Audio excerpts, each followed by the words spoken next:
एक बार की बात है, एक छोटे से गांव में एक मजदूर रहता था।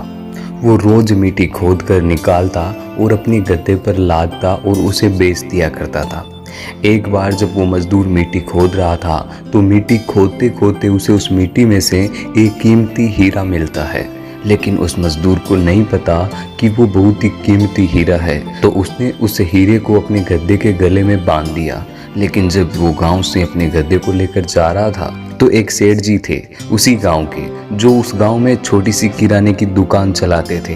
तो इन्होंने उस गद्दे के गले में उस हीरे को देखा तो मजदूर से पूछा कि तुम्हारे गद्दे के गले में क्या है, बड़ा चमक रहा है। मजदूर ने कहा कि ये चमकीले पत्थर है, मुझे मिट्टी खोदते समय मिला था। अब सेठ जी को चमकीला पत्थर पसंद आ जाता है और सेठ जी उस मजदूर को उस चमकीले पत्थर को 50 रुपए में खरीद लेते हैं और वह चमकीले पत्थर को अपनी दुकान के तराजू पर लगा देते हैं। अब जो भी सेठ जी की दुकान पर आता उस चमकीले पत्थर को देखकर उसकी बहुत तारीफ करने लगता। एक बार एक जोहरी सेठ जी की दुकान पर आता है और जब वो उस कीमती हीरे को सेठ जी के तराजू पर लटका हुआ देखता है तो जोहरी समझ जाता है कि कीमती हीरा है और वो सेठ जी से पूछता है कि क्या है और इसे तराजू पर क्यों लटकाया है। सेठ जी जोहरी से कहता है कि एक चमकीला पत्थर है, मैंने एक मजदूर से 50 रुपए में खरीदा था। वो जोहरी सेठ जी से कहता है कि क्या तुम इस चमकीले पत्थर को मुझे बेचना चाहोगे। सेठ जी जोहरी से कहते हैं कि अगर तुम इसे खरीदना चाहते हो तो मुझे 100 रुपए दे दो और इसे ले जाओ। अब वो जोहरी जो था वो बहुत ही कंजूस था। उसने सेठ जी से कहा कि इस चमकीले पत्थर के मैं तो 80 रुपए दे सकता हूँ, चाहिए तो बोलो नहीं तो मैं जा रहा हूँ। फिर अपने 100 रुपए पर अड़े रहे और वो जोहरी ये सोचकर वहां से चला गया कि आज सेठ जी नहीं मान रहे हैं, कल आऊंगा और सेठ जी को 90 रुपए देकर हीरा लेकर चला जाऊंगा। लेकिन हुआ कुछ ऐसा कि उसी दिन शाम के वक्त एक दूसरा जोहरी उसी गांव के रास्ते से जा रहा था और अचानक उसी गांव में उसकी गाड़ी बंद हो जाती है। जब तक ड्राइवर गाड़ी को रिपेयर करा रहा होता है तो वह जोहरी सेठ जी की दुकान पर कुछ लेने के लिए जाता है और जब वो हीरे को तराजू पर लटका हुआ देखता है तो सेठ जी उसे खरीदने के बारे में पूछता है।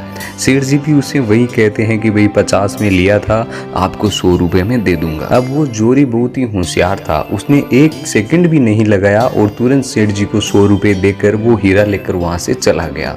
अब जब दूसरे दिन पहला जोहरी सेठ जी की दुकान पर आया और जब उसकी नज़र तराजू पर पड़ी तो उसने वो हीरा वहां पर नहीं दिखा। सेठ जी से पूछा क्यों चमकीला पत्थर कहाँ गया। सेठ जी ने कहा कि वो कल तुम्हारे जाने के बाद एक दूसरे साहब आए, इन्होंने वो पसंद आ गया और वो लेकर चले गए, 100 रुपए मुझे दे दिया। अब ये सुनने के बाद उस जोहरी को बहुत पछतावा हुआ और उसे गुस्सा भी आया। तो उसने गुस्से में सेठ जी से कहा कि तुम कितने बड़े बेवकूफ़ हो, वह कोई चमकीला पत्थर नहीं था बल्कि वो बेशकीमती हीरा था और तुमने उसे 100 रुपए में ही दे दिया। अब ये बात सुनने के बाद सेठ जी ने उस जोहरी से कहा कि साहब कि मुझे तो पता नहीं था कि वो बेशकीमती हीरा है और आपको ये पता होने के बावजूद भी आप कल मुझसे 20 रुपए के लिए लड़ रहे थे, तो मुझसे बड़े बेवकूफ़ तो आप हैं जिन्होंने 20 रुपए के लिए एक बेशकीमती हीरा खो दिया। तो दोस्तों इस कहानी से हमें 3 बहुत बड़ी सीख मिलती है। पहली ये कि कंजूसी वहीं करो जहां उसकी जरूरत है। अगर हर जगह कंजूसी करोगे अच्छी चीजें भी अपने हाथों से गवा देंगे। और दूसरी सीख इस कहानी से हमें ये मिलती है कि हाथ में आया हुआ मौका, अपॉर्चुनिटी हमें कभी भी गंवानी नहीं चाहिए। अक्सर हम अपने आप को ब्रिलियंट समझकर कई सारे मौके हाथ से गंवा देते हैं।